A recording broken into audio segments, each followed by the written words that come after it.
Hola, ¿qué tal? ¿Cómo estás? Te quiero dar la bienvenida al tercer episodio de Dev Locos. Recuerda, el podcast más loco de todo el mundo. En esta ocasión tenemos un gran invitado, un amigo que lo conocí hace menos de 6 meses, 7, 8 meses. Nos conocimos en Lima y fue un agrado compartir con él. Bueno, su nombre es Armando Picón. ¿Y cómo estás, Armando? ¿Qué tal? Hola Kevin, ¿qué tal? Muchísimas gracias por la invitación y por darme la oportunidad de compartir el micrófono contigo. Chévere, chévere, Armando. Un gusto a mí tenerte aquí en este espacio y poder compartir un poco sobre lo que hoy vamos a hablar, ¿no? Que es la ruta de aprendizaje para empezar a ser un Android developer o un desarrollador Android en la actualidad. Perfecto. Bueno, entonces quiero comenzar como que te presentes un poquito más enfocado en todo lo que es el desarrollo, hables un poquito de los lenguajes que has ido manejando a lo largo de tu vida y en sí cómo has evolucionado, ¿no? Por supuesto, sí, no hay problema, igual que en una entrevista de trabajo. Vamos a ver, bueno, llevo trabajando en desarrollo de software, hablando de manera muy general, desde el 2008, más o menos, entonces Wow, como ya unos 16 añitos. Mis primeros bastante. 7 años, por ponerlo de esta forma, trabajé en proyectos relacionados a un producto de IBM llamado Westfield Portal. De hecho, ahí fue donde hice o sea, todo lo que fue mi career path lo hice, empezando como desarrollador Java 1, 2, semi-senior, senior y arquitecto de este tipo de soluciones. Y llegado el 2016, yo decido hacerle un corte a mi vida profesional y dedicarme al mundo de Android. Para esto, bueno, vengo participando de las comunidades de Google hace ya casi poco más de una década. Wow. Sí, poco más de una década. Y una de las razones por las que, por ejemplo, fundé uno de los grupos que actualmente existen en Lima fue para poder aprender sobre Android. Y durante muchos años estuve como estudiando de Android, aprendiendo de Android, dando charlas sobre Android, pero como jamás me lanzaba a la piscina. Ya. Hasta que en el 2016 ya tomé la decisión firme de buscar, proyectos de desarrollo en Android, y a partir desde ese año, me acuerdo cuando todavía Kotlin no había salido todavía en la versión 1 oficial, ya había empezado a probar con Kotlin en el beta, ya había implementado algunas cosas con Kotlin beta, y hasta la fecha, pues, me mantuve en esta línea de trabajar en Android, con ciertos baches dentro de mi vida profesional, que ya después tendremos oportunidad de comentar. Y así hasta ahora, ¿no? Que sigo siempre estudiando. Recientemente salí de un tiempo sabático, un tiempo de vacaciones que me tomé, y ahora, pues, estoy justo por incorporarme para trabajar en una empresa con un cliente en Estados Unidos. Ah, Así genial, súper bien. Felicidades por eso y bueno, a disfrutar el último fin de que te queda, ¿no?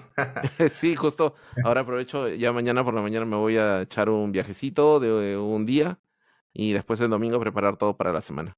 Perfecto, chéverísimo. Oye, pero a lo que tú comentaste, esto me interesa saber que tú ya tenías una gran experiencia en Java. ¿Pudiste Sí. realizar aplicaciones en Java o te metiste de una en Kotlin? Sí, o sea, durante mis primeros 7 años de experiencia profesional, estuve trabajando como Java developer. O sea, Pero, literalmente, o sea, solo soluciones de Java. O sea, ok, Java Web y Java Enterprise. ok, Y cuando ya estaba como terminando, de hecho, estaba trabajando para un cliente en Lima. En ese momento me entero de Kotlin a través de un post de Antonio Leiva, cuando ok, cuando recién estaba por lanzar su primera versión del libro de Kotlin for Android Developers. ya.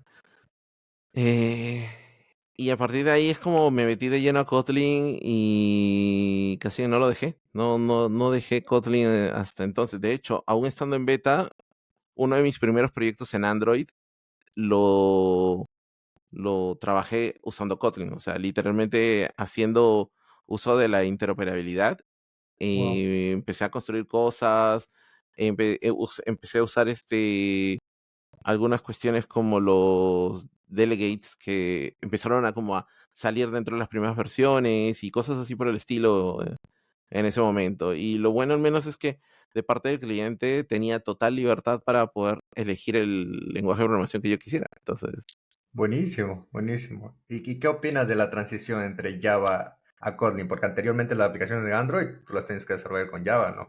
sí, por supuesto. De hecho, eh, o sea, fue amor a primera vista. O sea, siendo completamente sincero. Entonces, incluso eh, antes del 2017, antes de que Google le diera el espaldarazo a Kotlin y le diera soporte, yo venía abogando por ese tema. Yo ya venía dando charlas de Kotlin Ah, para Android developers en Lima, en República Dominicana, en Bolivia.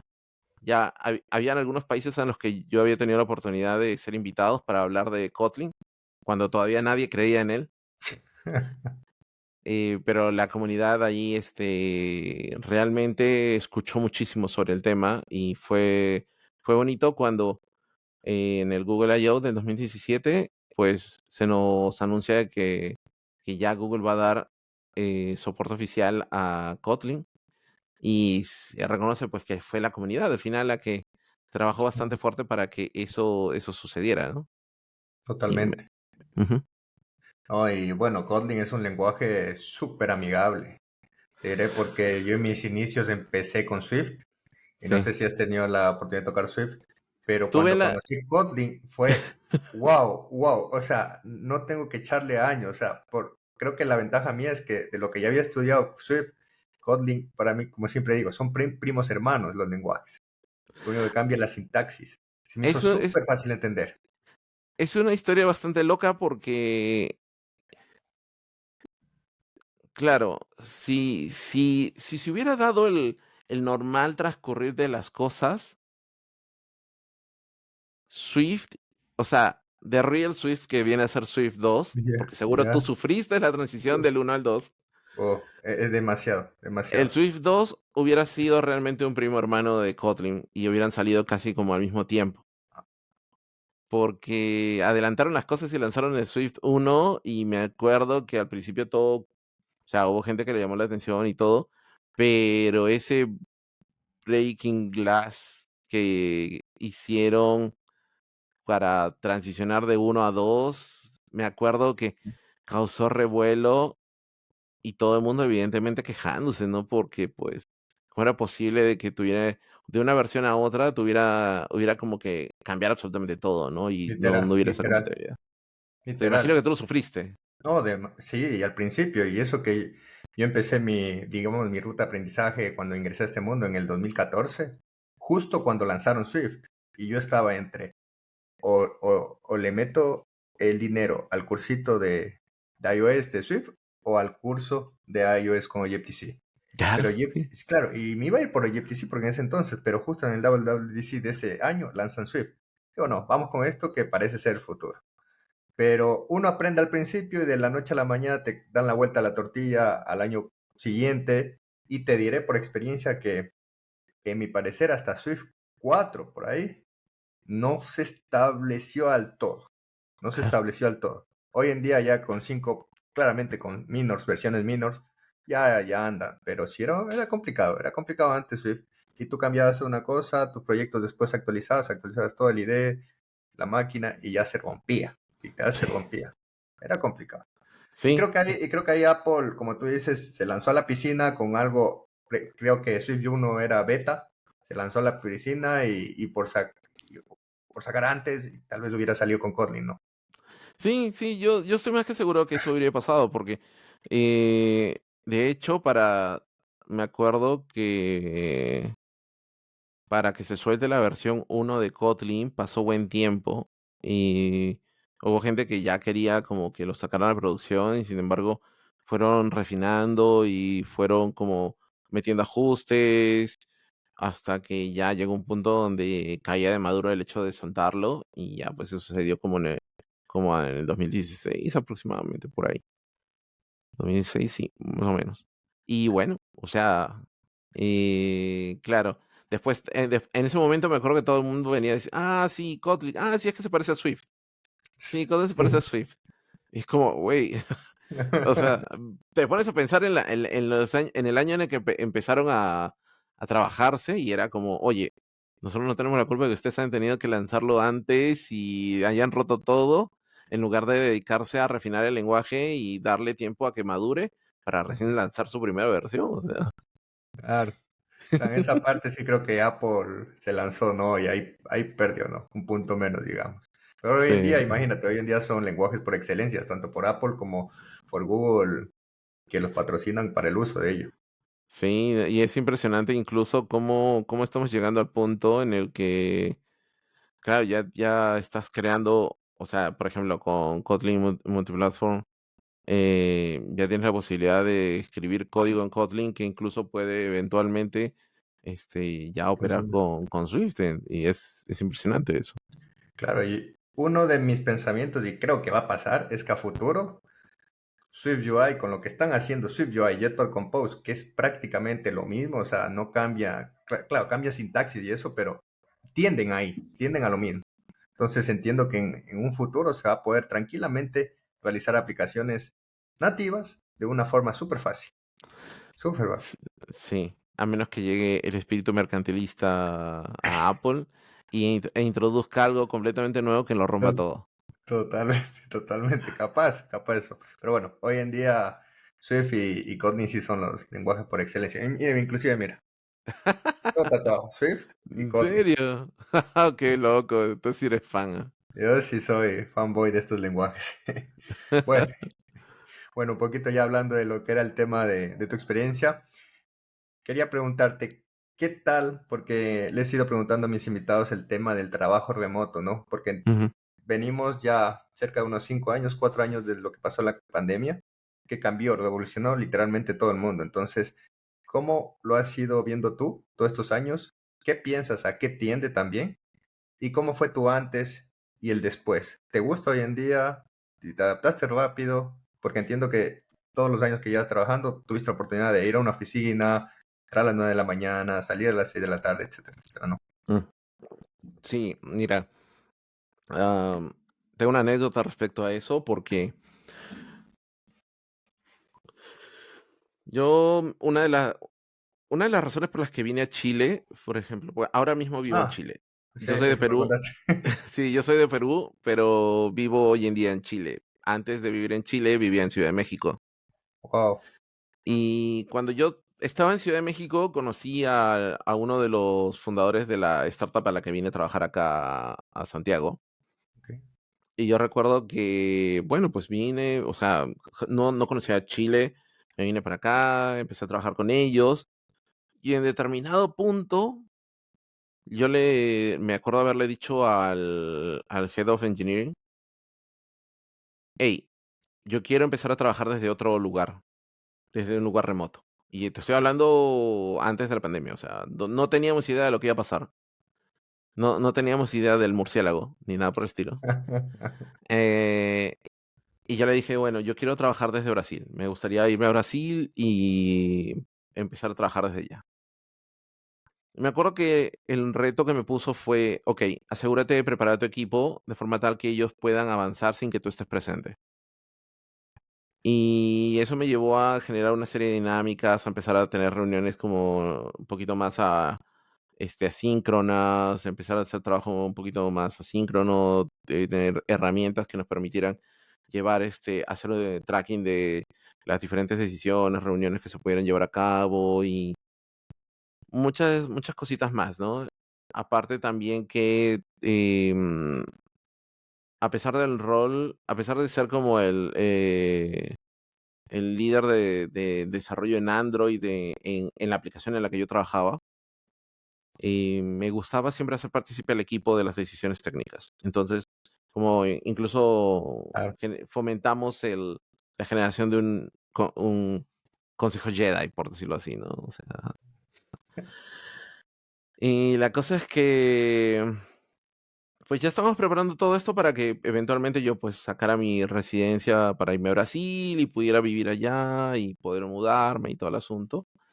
¿Pero tenía oficinas de Brasil o No, cogiste o ese sea, yo país iba a vaya? irme, yo iba a dejar Santiago de Chile y me iba a ir a Sao Paulo. Ese era el plan. Ok. Y por por ser residente, tenía la posibilidad de acceder a la visa Mercosur. Ok, Y con la visa Mercosur, tú puedes, o sea, cada país tiene como por sí. parte de la visa Mercosur, tú puedes acceder a vivir en estos países. O sea, y esto Oh, estamos hablando de antes incluso de las visas de nómada digitales y esas cosas. ok. Y llega la pandemia. O sea, aparte de que mis planes se vinieron abajo porque ya pues se bloqueó todo. De hecho, recuerdo que yo había asistido a uno de los últimos eventos de aquel entonces en Brasil, a un summit en ese entonces, Ok. y mi vuelo fue como uno de los últimos vuelos que llegó a ingresar a Santiago, previo a que nos Cerraran todo. sometieran a todos a cuarentena. Literalmente fue así, como fue uno de los últimos vuelos. Y me acuerdo, ok, tocaba trabajar, ¿no? Y resulta que la dinámica de trabajo de mi equipo no cambió nada. ¿Por qué? Porque, pues, como ya habíamos estado trabajando en cosas para prepararme para el momento en que yo me fuera a trabajar a otro lado, resulta que todas las mismas dinámicas las llegamos a usar, durante la pandemia, o sea, y literalmente a nosotros, de manera particular, no nos golpeó. O sea, a mi equipo, Ok. puedo decirlo y con mucho orgullo, a mi equipo no le afectó eso, no le afectó la Trans- pandemia. transparente pasó. Sí, o sea, la transición fue totalmente smooth. Sabíamos cómo llevar tracking del progreso de los trabajos. Había una muy buena comunicación dentro del equipo. El trabajo asíncrono era, o sea, algo también fundamental como para no estar con esta dependencia oye, necesito una reunión porque si no, no avanzo nada, ¿no? Es Claro. como pudimos, por ejemplo, también tomamos, ventaja de la posibilidad de agregar notas en los documentos, en Docs, Ujú. y teníamos nuestro tablero virtual, teníamos nuestras daily meetings me acuerdo en ese momento usamos Zoom, si no estoy mal, si es que no estoy mal. Y así como fuimos avanzando, de vez en cuando a veces incluso nos conectábamos para trabajar juntos, ¿no? Como para hacernos compañía, ¿no? Claro. Almorzamos juntos y todo, y eso nos ayudó si bien es cierto, cada quien tuvo también sus propios desafíos personales durante ese Totalmente. tiempo, el trabajo se nos hizo muy, muy suave, ¿no? Muy, muy tranquilo. Y todo esto, pues, incluso cuando ya volvimos a la presencialidad y todo, el trabajo remoto ya se había quedado, ¿no? En nuestro caso, y nosotros ya veníamos trabajando de manera remota. Eventualmente íbamos a la oficina, de vez en cuando, como para juntarnos, ahora que ya se podía. Y, y lo que fue trabajo remoto durante ese tiempo anduvo bien. Mm. Donde no podría decir exactamente que fue como... eh, donde sí me pegó, digamos, el trabajo remoto fue cuando posteriormente la startup en la que estaba trabajando fue adquirida por una empresa de tecnología, Ya. cuyo nombre no voy a decir, pero está en el ámbito del mobility Ok. y tiene un logo negro. Ya Solo diré sabes. eso. Ya sabemos. Sí. Y ahí medio que mi experiencia se vino abajo. En realidad por dos factores. O sea, primero de ellos era mi primer trabajo hablando inglés Claro, intensivamente, todos los días. todos los días. Pero, Every o day. sea, esto fue llevado a un nivel mucho mayor porque son equipos o sea, pluriculturales, o sea, multiculturales. Son equipos, no solamente, bueno, fuera que fueran solo de Estados Unidos, ¿no? Es Estados Unidos, Canadá, Reino Unido, Japón, La India. China, La la India. India. Y aún si hubiera sido, sí, con los indios, más o menos ahí. El tema está en que no todos hablan inglés claro y no todos hablan inglés fluido. Y, ay, y te soy muy sincero, eh, a mí me provocó un estrés enorme eso. El no poder, el que hubieran momentos donde ni siquiera podía entenderles porque, pues, el mismo acento, ¿no? O sea, Claro. Estoy compitiendo entre o sea, mi acento, entre comillas, que trato de hacerlo lo más claro posible, y el acento de ellos que, ay, mi madre. De hecho, hasta estaba preparado para hablar con un japonés, pero lamentablemente con gente de cierta parte de Asia está bien complejo hablar así, hablar y entenderse. Eso más la alta rotación de managers que sufrí durante ese tiempo, al punto que llegó un momento en mi tiempo allí donde literalmente yo no sabía con quién tener one-on-ones y me sentía Wow, solito y desamparado. no tenías jefe, era la deriva. Sí, no, y hasta el final, o sea, hasta el final fue gracioso porque es como yo era parte de un equipo, pero apoyaba trabajando en otro equipo. Entonces, este otro equipo al que apoyaba tenía todo un buen feedback de mi parte, o sea, Ya. o sea, estábamos hablando de cómo crecer y todo, pero como pertenecía a otro equipo, finalmente, El, el feedback era por otro lado. el feedback iba por otro lado y encima, como era parte de una nueva vertical que había absorbido a la startup, no había espacio para mí y de súbito, de un momento a otro, fue un gusto contar contigo y Wow, que llegó el layoff. wow. Bueno, el layoff me llegó en diciembre, a principios de diciembre, pero era gracioso porque el tema de trabajar en una big Sí, tech es que ellos tienen sus propias cosas, sus propios componentes, sus soluciones muy in-house, ¿no? Y si hay algo en lo que yo siempre me ha gustado hacer, siempre es compartir conocimiento con la gente, ¿no? O sea, por esa razón estoy hace muchos años en las comunidades y no las dejo hasta ahora.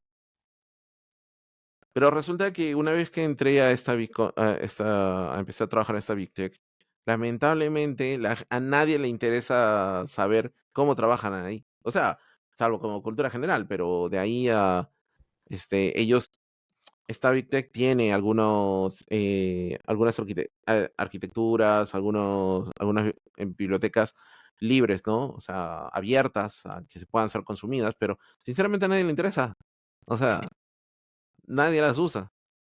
Pero, y eso, mira, cuando estábamos, de hecho, en el Summit de Colombia, ahí llegué o sea, en ese momento tuve como ese momento donde dije, no, mira, o sea, bacán, o sea, el equipo con el que estaba trabajando fue muy bueno y todo el asunto, lamentablemente, eh, pero lamentablemente todo esto me aleja de lo que yo realmente quiero, ¿no? Que es qué gusto.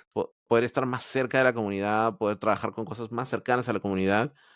Y no sentía que en ese entorno pudiera seguir colaborando con eso más, porque además el estrés, el burnout y todo eso empezó a comerme y directamente, o sea, tenía el podcast que te comenté, el canal de YouTube que te comenté y los dejé en pausa, literalmente llegaba lo suficientemente cansado, o sea, terminaba la jornada tan cansado que lo único que quería era agarrar la compu. O sea, Claro, no, te entiendo. y bueno, pues ahí yo llegué o sea, me acuerdo que en la transición de entre noviembre, en noviembre yo empecé como a moverme duro para poder, estudiar, ponerme al día, aprender más de Compose, entender todo lo último que estaba saliendo, etcétera, porque, pues, yo estaba decidido a dejarlo y a buscar otro trabajo que me acercara más a lo que quería yo, a lo que quiero, en realidad. Y llegué a la yo. Y fue como, tú- esta es otra anécdota. O sea, cuando te toca un layoff, habitualmente tú tienes una entrevista de salida Sí, donde te comunican la noticia. totalmente.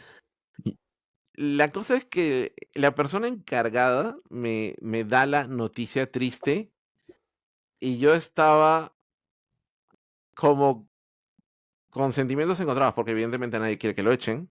Claro, Pero por otro lado, el que me echen implica compensación. totalmente. Entonces yo estaba como, no podía, o sea, no estaba triste ni caído ni nada por el estilo. O sea, he tenido oportunidad de ver Em, yo me acuerdo, por ejemplo, había una película antiguamente donde participa George Clooney, Ya. que se encarga como literalmente de despedir a la gente. Y he visto, o sea, literalmente y hay gente que se desgarra, evidentemente, o sea, hay diferentes realidades, hay que ser empáticos con todas ellas, pero todas son sufrimiento, o sea, nunca había visto algo que, como a la gente que quisiera que le echaran, y fue mi caso, es como, yo, ¡ay, qué bueno! ¿Dónde Gracias. firmo? Sí, ¿dónde firmo? Sinceramente fue como, oye, hasta ahora yo lo digo y no temo en hacer público esto, pero yo estoy muy agradecido por que me haya tocado el layoff, porque literalmente me ayudó a resolver no solo este dilema este tema de, oye, pues sí, tengo que irme y bueno, tengo que buscar otro trabajo y estoy preparándome, todo esto.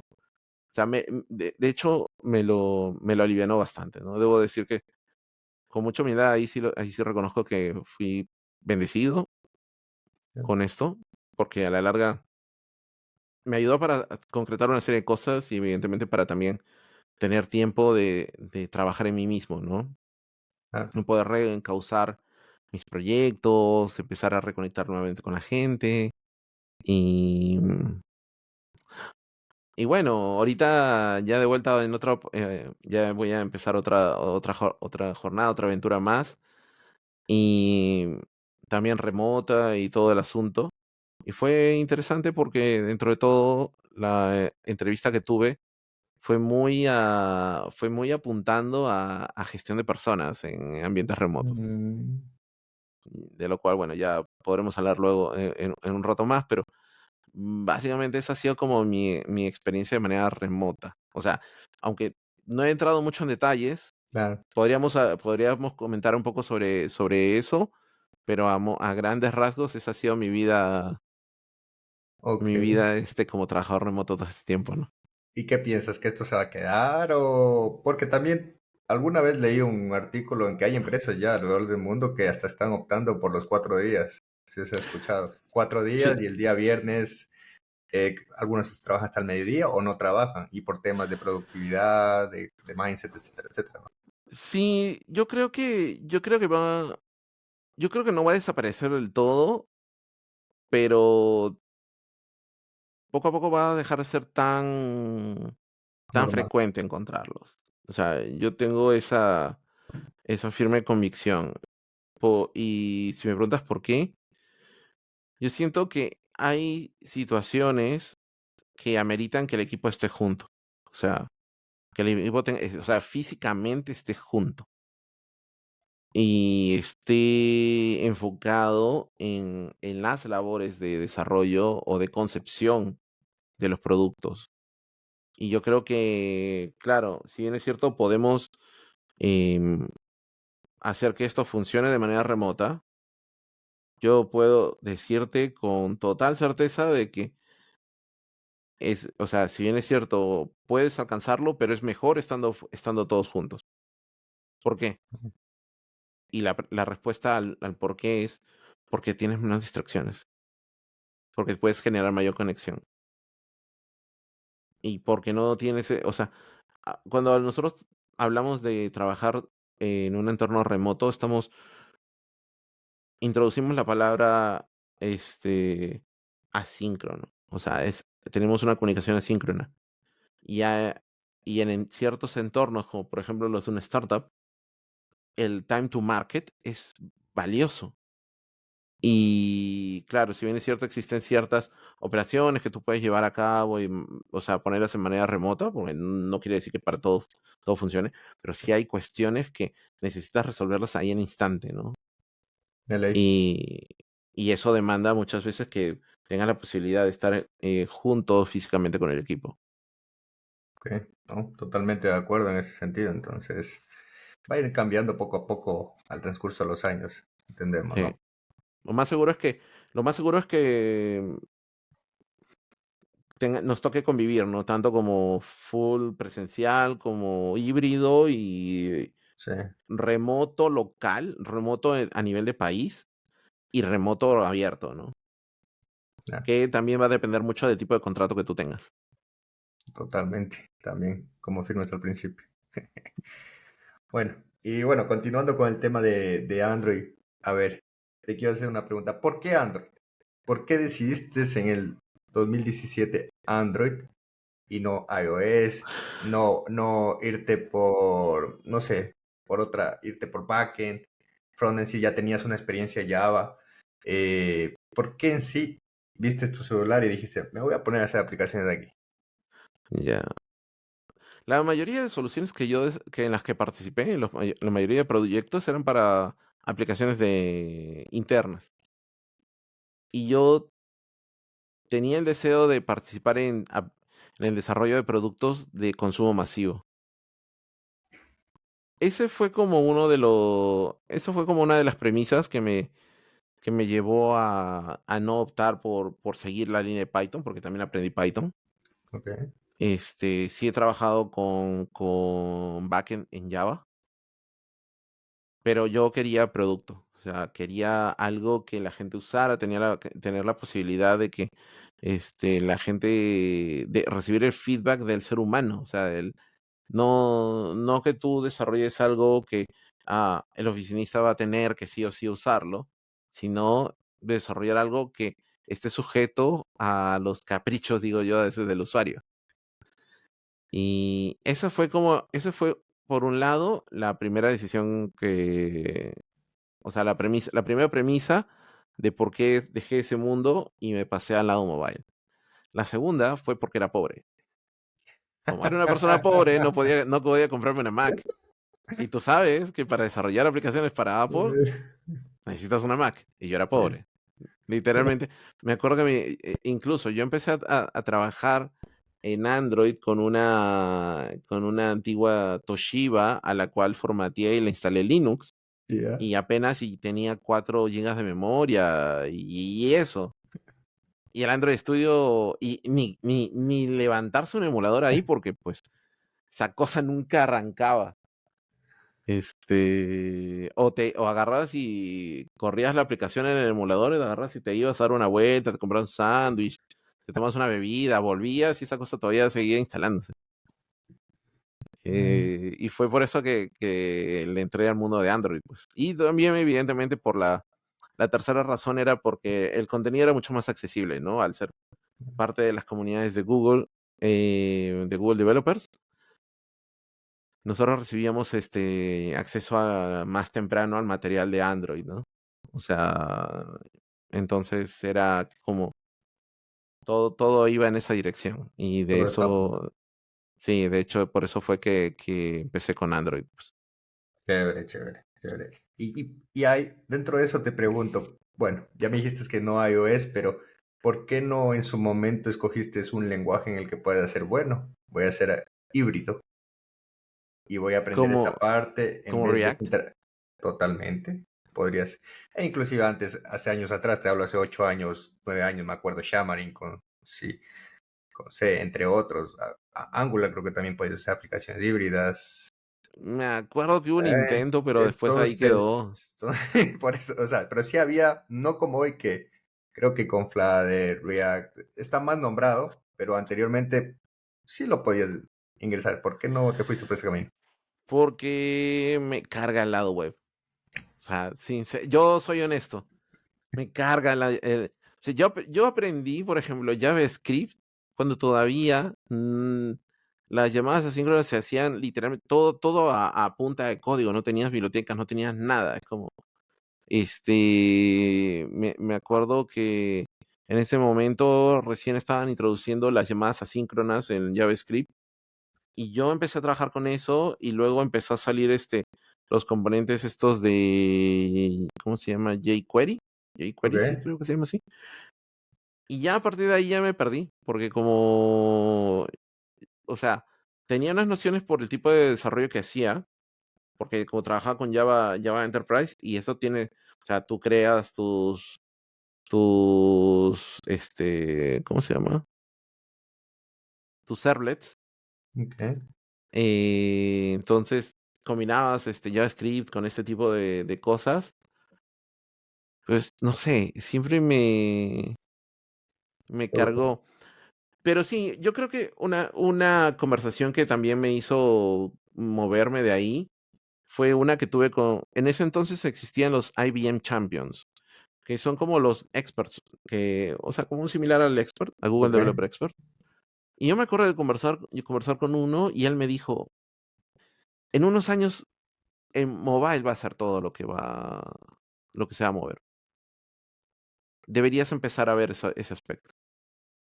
Y por eso, claro, aprendí, por ejemplo, cómo hacer algunas webs adaptativas, ¿no? Para todo, para ello, pero no, o sea, al final, yo me acuerdo cuando conseguí mi primer Huawei Android, hace mucho, mucho tiempo atrás.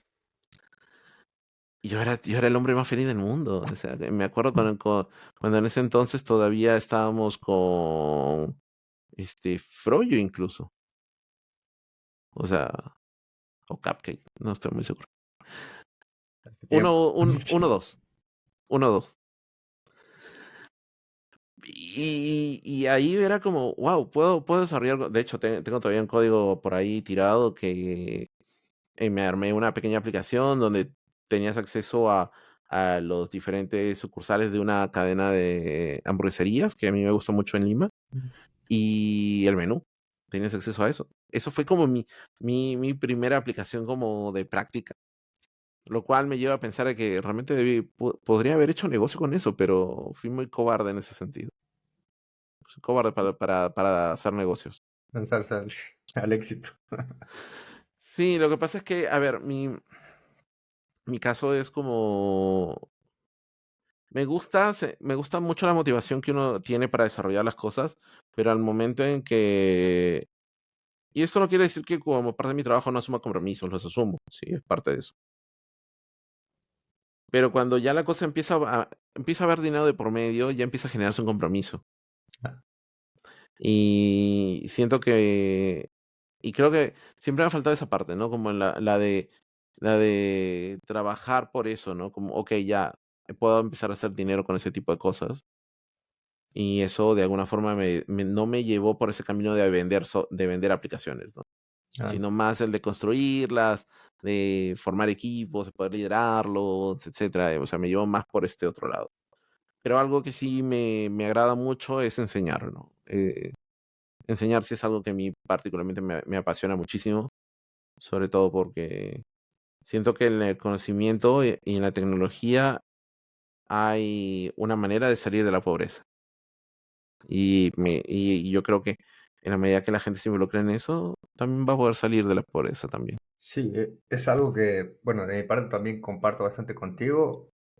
En cambio, el tema de enseñar, yo lo he ido aprendiendo en los últimos años, te diré, y sí me ha costado bastante porque al final uno puede saber todo, puede tener la experiencia, pero al final transmitir eso, yo pienso que eso es una ciencia también, el transmitir para que una persona te entienda, y no solo una persona, a veces tú, como dices, estás parado delante de algunas personas a dar una charla, son 50 personas, 40 personas, 100 personas que posiblemente van a tocar primera vez que es Android. Entonces, hacerles entender cómo inyectar, ingresar a este mundo es complicado al principio, ¿no? Y creo que también es un afán de ir estudiando el cómo enseñar, ¿no?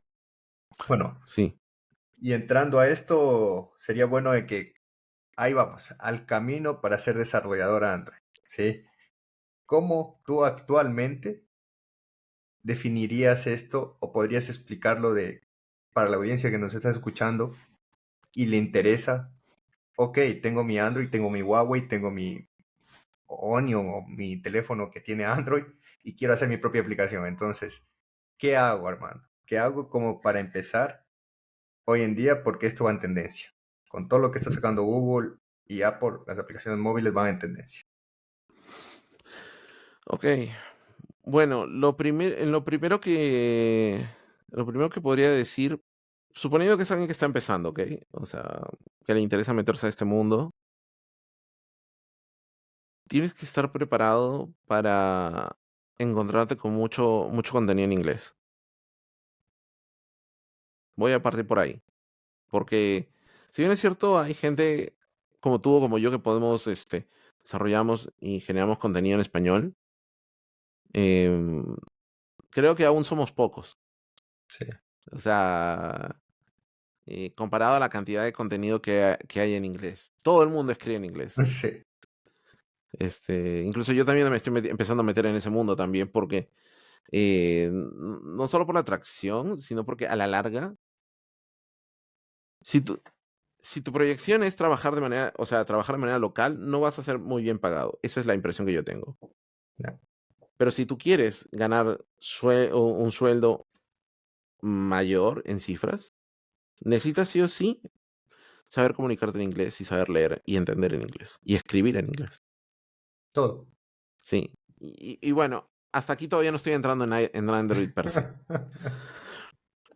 Habiendo dicho eso, yo empezaría primero por los Code Labs que hay en la página de Android. O sea, la página, los recursos que provee el equipo de Android te llevan a crear unas primeras aplicaciones simples usando Compose, empezando a meter animaciones básicas, empezando a entender un poquito cómo partiendo desde el feature, cómo es que la aplicación se va descomponiendo en diferentes capas de acuerdo a la responsabilidad que se tiene.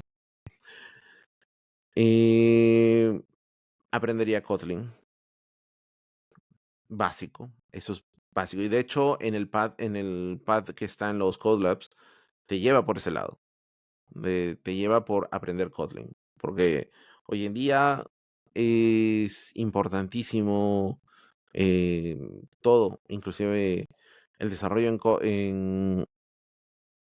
usando Jetpack Compose está basado en las características que trae Kotlin como lenguaje. Entonces sí o sí no te vas a pasar por ese lado.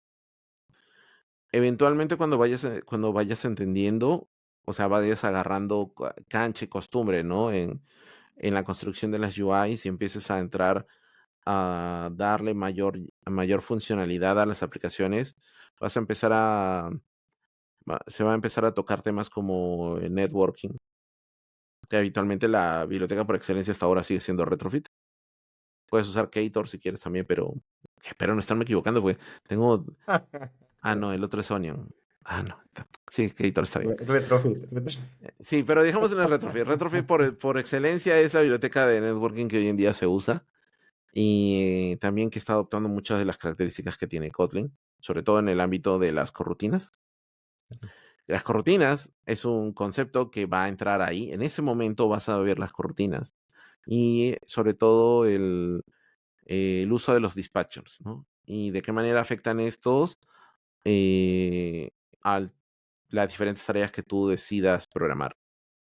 Vas a entrar a ver ya conceptos de almacenamiento local, lo cual vas a tener desde las preferencias hasta este data store, vas a tener room, por mencionar lo básico, ¿no? Luego de eso, vas a empezar a ver temas más de gráficos también, en este caso, no sé si todavía se sigue usando Coil. Hace rato que no cargo imágenes en Compose, pero en un momento estuve usando ese Coil también. Vas a ver también inyección de dependencias. Como concepto primero, por favor, como concepto primero, y después decide qué biblioteca de inyección de dependencia vas a usar. De hecho, recientemente justo estoy apoyando a un grupo de estudio y cuando hablábamos de inyección de dependencia empezaron a hablarme automáticamente de Hilt. Ah, Y la pregunta que yo le hago a la gente es, ¿puedes hacer inyección de dependencias sin Hilt? La respuesta es sí. La respuesta es sí puedes hacer inyección de dependencias sin Hilt. Es más engorroso, es más trabajoso, es más complejo, sí, pero como concepto, o sea, hay que entender que la inyección de dependencia como tal es un concepto, es un patrón. Y que herramientas como bibliotecas como Hilt o como Coin te abstraen del todo el boilerplate que requiere aplicar la inyección de dependencias de forma manual. Eso sería otro aspecto más a cubrir en todo esto. Y posteriormente a esto, entrar ya más a temas de arquitectura. De hecho, el Architecture Guide que tiene Android simplifica las cosas en el punto de em, trabajar con dos capas en un principio, ¿no? Que es tu capa de presentación, donde tienes los features, y tienes tu capa de acceso a datos, donde tienes tus diferentes fuentes de datos. Posteriormente, cuando tú empiezas ya a aprender, empiezas a introducir conceptos de Clean Architecture, Clean Code primero y Clean Architecture luego. Clean Architecture te lleva a un enfoque, no es una arquitectura en sí, ese es otro punto. Clean Architecture no es una arquitectura, es una serie de prácticas recomendadas, pero que aplicándolas te llevan a crear una arquitectura centrada en el dominio. Ahí, por ejemplo, llega un momento en el que empiezas a ver las diferencias entre un feature-centric versus domain-centric architecture, que es muy, muy importante. Y cada uno tiene su manera de ir resolviendo el tema de las dependencias e ir organizando el código. Ah, Entonces, diría que en líneas generales esos son como los conceptos que repasaría desde el principio hasta más o menos llegar a una etapa relativamente avanzada, digo yo. claro, y esto te toma unos añitos y de práctica, ¿no? También para que sepa la audiencia que de la noche a la mañana no vas a aprender todo esto. Es una serie de procesos en los que tú nombraste conceptos, pero aquí lo que más vale también es la práctica, ¿no? Porque no es sentarme a ver una serie de Netflix y veamos qué es Clean Architecture. Bueno, listo, ya sé qué es lo que es Clean Architecture. Ahora, bueno, Sí. veamos todo esto. Es que ahí hay algo interesante que tú estás mencionando. Por ejemplo, yo soy creyente de que un bootcamp puede ayudar a la gente a introducirse Ujú, relativamente rápido a estos mundos, pero se van a centrar más en cómo construir las cosas. ok, El problema está, o el problema que radica muchas veces en los bootcamps, es que empiezan a meter conceptos, como el tema o sea, dos ejemplos, de inyección de dependencias y clean architecture, que le dejan al alumno la impresión de que, inyección de dependencias, están hablando de Hilt. Estamos hablando de Clean Architecture. Es una arquitectura. Pero no entienden lo que hay detrás de eso. O sea, no les queda claro que hablar de esos conceptos no es lo mismo que implementarlos. Y totalmente. por otro lado, algo que recalco que tú acabas de decir, ganar expertise en todas estas cosas es algo que requiere tiempo. ¿Por qué? Porque incluso todo lo que he mencionado es para desarrollar una aplicación normal. O sea, hay que ver que ahorita, por ejemplo, hay una tendencia a empezar a trabajar de desarrollo multiplataforma. Y algunas de estas cosas van a cambiar, o sea, respecto a la implementación en sí. E incluso, por ejemplo, si eventualmente trabajases en una aplicación que conlleva seguridad o un manejo exhaustivo de gráficos, etcétera, ya es otro mundo adicional al que hay que meterse. Entonces, ya adicional que generalmente se adquiere ya con algunos años de experiencia, ¿no? Claro, bastante. O sea, sí es necesario dedicarle mucho tiempo al principio y yo creo que también a tenerles amor a la programación, porque seamos sinceros, programar no es fácil, o sea, y para una persona que va a entrar puede ser frustrante al principio. Sí, sí, yo soy creyente que lo que funciona es el learning by doing. O sea, hay que hacer las cosas. Como quieres aprender Compose, ok, desarrollemos unos composables. Armemos una pantalla. Em, Porque tan solo con la teoría no te va a bastar. Mm.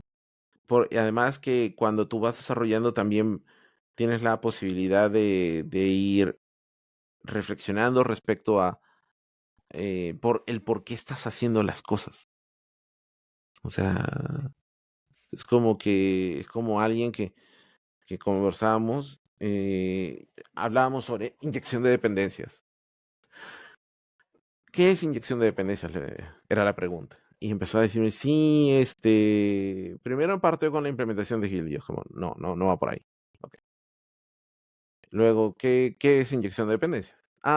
Te evita repetir código. No, o sea, es una de las cosas que te trae como consecuencia, pero todavía no me respondes qué Es, cosa es y el por qué. Hasta que ya finalmente llegamos, ¿no? Cuando hablamos de inyección de dependencia, uno de sus principales objetivos es tratar de cortar la fuerte dependencia que se genera cuando tú instancias una dependencia dentro de la clase que lo usa, lo cual te impide hacer que te resta testability, la capacidad de testear la aplicación, claro, porque no tienes porque como creas todo dentro, no hay forma de reemplazar eso de la forma como habitualmente se podría crear. Entonces, en lugar de tener la dependencia dentro, la vas sacando como parámetros, ya sea por constructor o por un setter, y a partir de ahí ya tienes la posibilidad de poder extender estas clases y cambiar la implementación si quieres. Y aquí viene el concepto, por ejemplo, de ya sea segregación de interfaces o la creación de contratos a través de interfaces, que te hacen agnóstico el objeto y te permiten crear múltiples implementaciones, algunas de ellas, bueno, una implementación real, e implementaciones mock o moqueas la misma interfaz y totalmente. puedes con eso este, mejorar las pruebas. A los testing, claramente para Exacto. eso está enfocado más que todo. Chévere. Exacto. No, y no solamente eso, ¿ah? No solamente testing, ¿ah? Porque si también te sirve para las migraciones. O Por ejemplo, no sé, en algún momento nosotros estuvimos usando Realm. ya, Gracias a que tuvimos una interfaz, pudimos migrar de Realm a Room. Y esta clase nunca se enteró que se habíamos cambió la cambiado la base. implementación, porque pues como siempre estuvo escondida tras una interfaz. Claro. También te ayudas, creo que al desacoplar e ir dando, creo que es un principio, valga la redundancia, un principio solid, en Sí. el que tú vas desacoplando las cosas y tienen su único funcionamiento, su única validez, ¿no? Entonces, la base de datos está aquí y aquí está. Y yo le puedo poner cualquier base de datos, cualquier framework, lo que sea. Al final, la capa de networking o lo que yo esté manejando en otras capas no va a interferir con esto, ¿no? De, de hecho, es parte de uno de los principios que persigue tanto Clean Code como también se pone de manifiesto en el Clean Architecture. Es como tus, tus clases no tienen que depender de concreciones, sino de abstracciones. Y eso, la única forma que lo consigues es a través de interfaces. O sea, Ah, extrayendo esto fuera y haciendo ok, yo espero solamente, como dice, una dependencia que me retorne este tipo de cosas. Cómo está implementada ya será un asunto extra, ¿no? ah, Pero ya, y ahí entra ya, pues ahí ya le inyectas la dependencia que cumple con dicho contrato, ¿no? totalmente. Chévere, chévere, Armando, por todos estos conocimientos que estás compartiendo para la gente que nos está escuchando y bueno, para la gente que estás escuchando y quiere entrar y bueno, voy a hacer todo lo que Armando me dice, voy a empezar, las ganas están, entonces es cuestión de tiempo y hacerlo es ya, ¿no? Bueno, Armando, para ir terminando te voy a realizar unas preguntas de DevLocos, que Dale. siempre las he seleccionado. Entonces aquí te va. ¿Recuerdas cuál fue tu primer pago como desarrollador de software y qué hiciste con él? Me acuerdo que, si no estoy mal, llevé a toda mi familia a comer. Chévere, chévere, chévere, Sí, me chévere. acuerdo. Para Bueno, celebrar. hay otra historia más respecto a eso. No es que sí he disfrutado de la mayoría de mis sueldos, pero no necesariamente de todo. Así es que Chévere, chévere, no, pero está no tengo bien. hijos ni nada por el estilo, por si acaso. No tengo nada así que no estoy pagando, como dicen, manutención o algo así. No. Libreto. Sí, estoy libre. Listo. Listo. Segunda pregunta. ¿Cuál fue tu primer lenguaje de programación? Basic, Basic. Basic en MS-DOS. ¿Y qué tal era? Horrible. Me acuerdo porque mis primeros pininos con la programación los tuve cuando tuve 12 años, probablemente. Mi papá, mi papá trabajaba como no tenía formación, nunca tuvo formación en ingeniería de sistemas, porque no existía en ese entonces, él era Ya, economista, pero él trabajó como con los primeros mainframes que algunas instituciones llegaron a adquirir allá por los años 80. Este, y me acuerdo que uno de los primeros libros que me compró fue un libro de Basic que no entendía ni un... nada, Está nada. en inglés, o sea, todo el libro está en inglés y esperaba que yo ahora aprendiera. O sea, me regaló eso, me regaló un diccionario, aprende. Y no, ahí me rehusé. O sea, llegué a hacer algo, o sea, pero no entendía, por ejemplo, lo que era programación procedural, era lo que se aplicaba en ese momento, o sea, los go-to y todo ese tipo de cosas. Lo veía mi papá hacer esas cosas, o sea, pero en ese momento yo no quise saber nada de la programación. Recién la vine a ver de lleno por los 2000, cuando existían los cibercafés y cuando todavía descargabas música por Ares y Emule. IRC y creabas scripts y cosas Sí. así ahí. En ese momento como empecé otra vez a entrarle de a poquitos y ya cuando empecé a estudiar la carrera técnica, casi ya mis 25, sí, a mis 25 más o menos, fue que ya conocí Java, por ejemplo, y Oh, JavaScript. bueno, vamos con la tercera. ¿Puedes definir estas empresas en una sola palabra? Google, Ah, oh, información. Apple, Fanatismo, Latín, Tesla, turbio, X, anteriormente Twitter, más turbio todavía. Yahoo, Wow, pudo crecer. pudo crecer, Facebook, Uno es el producto. ok, TikTok. Ay, no se puede definir una sola palabra eso. ¿Qué se te viene a la mente? Ah, como la espada como una espada de doble filo. Ah, Porque o te torna, o te permite llegar a mucha gente, o literalmente te embrutece con el doom scrolling. y ahí por último, Amazon. Abusivo. Sorry, o sea, seguro alguien esperaba unas palabras diferentes, como que, ay, quiero entrar a Google, quiero entrar a trabajar a Facebook, quiero trabajar a Amazon, pero sorry, not sorry. No soy ni precisamente fan de todo. Y mira, no te voy a hacer solamente por hablar de Google y Apple. eh, Después de tantos años, podría decir que para una persona que recién está empezando un internship en Google es provechoso, ¿Eh? pero para alguien ya de mi edad no sería algo en lo que yo quisiera meterme. No le iría a ello. Y por otro lado, sí debo rescatar que de Apple me gusta mucho el enfoque de diseño que tenían hasta hace un tiempo. O sea, ese enfoque en cuidarle el tema de la experiencia y ello es algo que, de hecho, conocí a un muchacho cuando entré en la startup. El tipo era, además de ser loquito Apple, pero el tipo cuidaba muchísimo de la experiencia de usuario, de hacer las cosas bien. Y yo debo decir que eso es algo que sí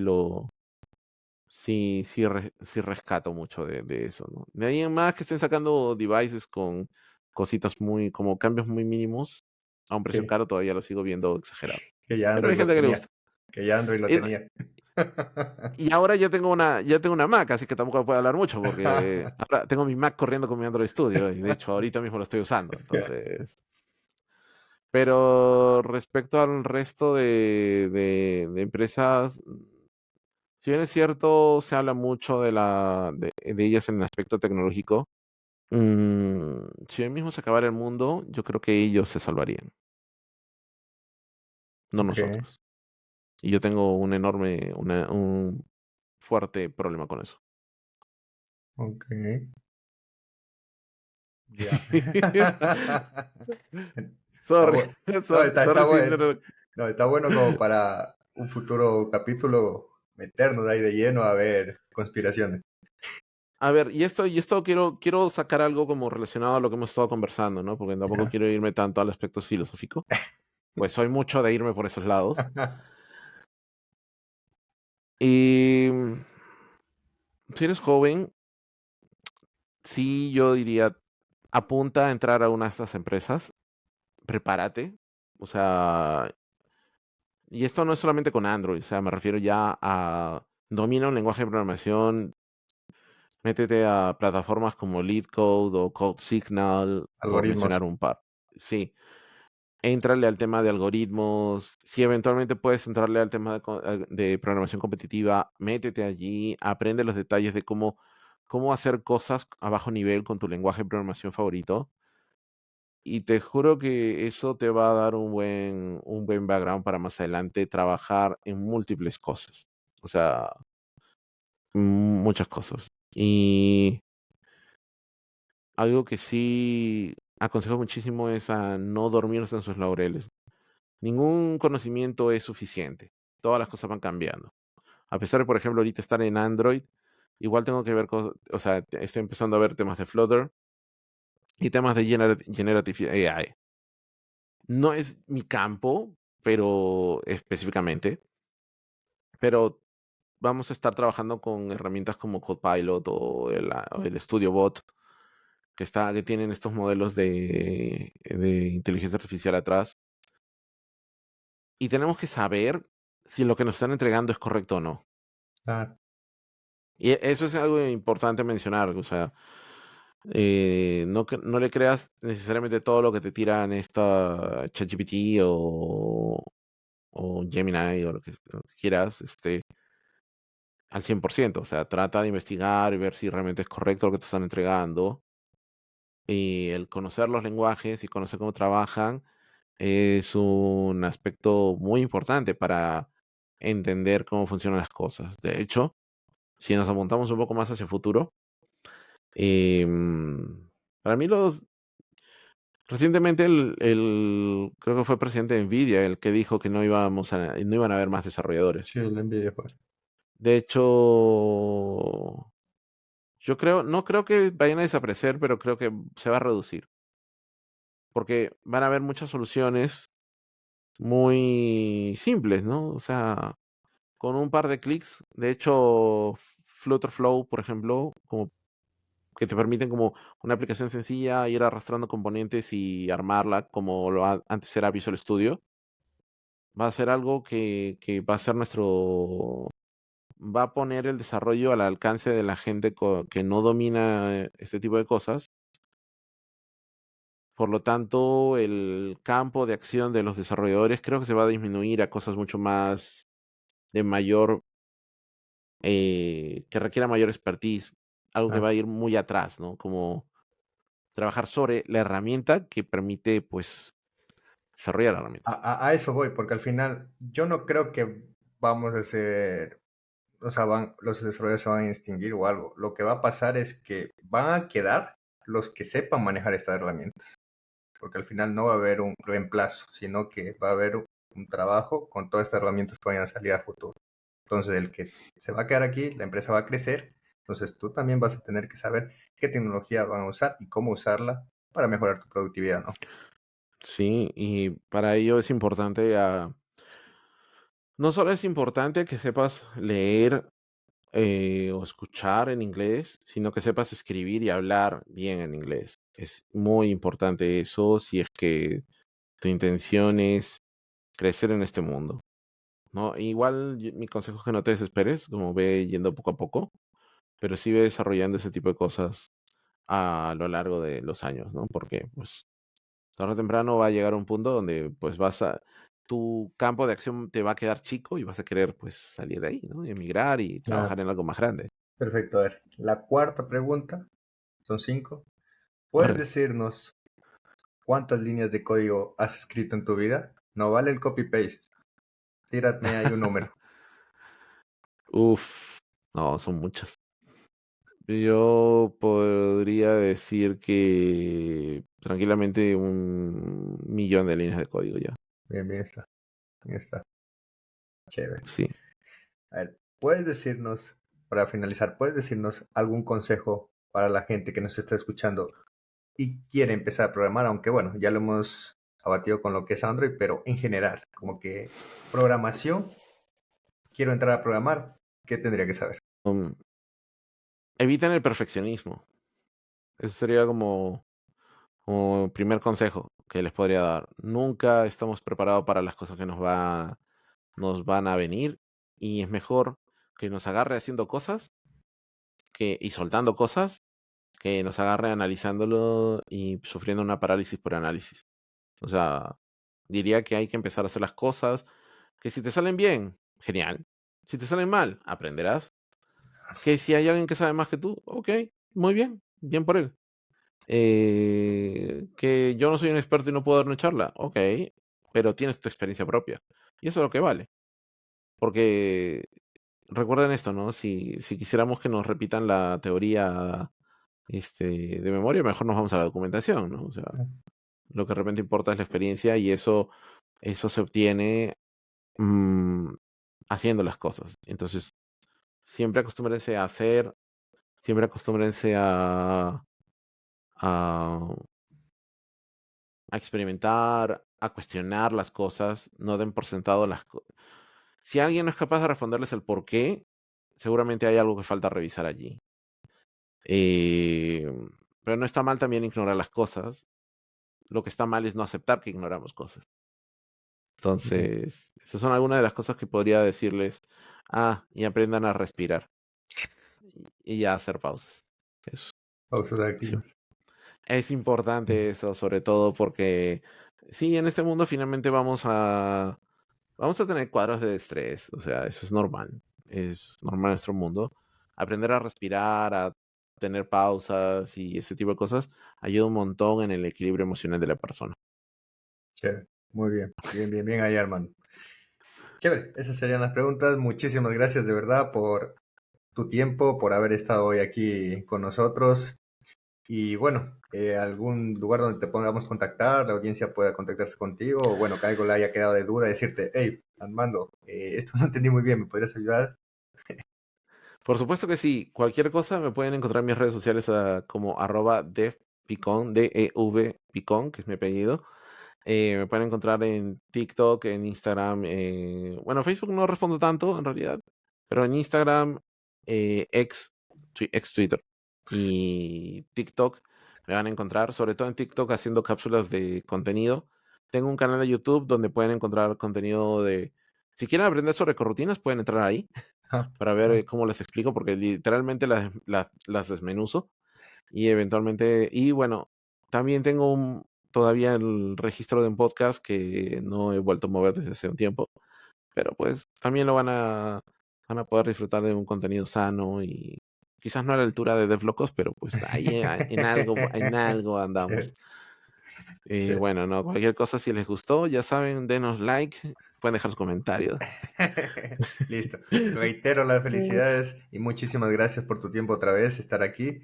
Y bueno, esto ha sido todo. Nos vemos en el próximo capítulo. Nos Bye. vemos. Bye bye.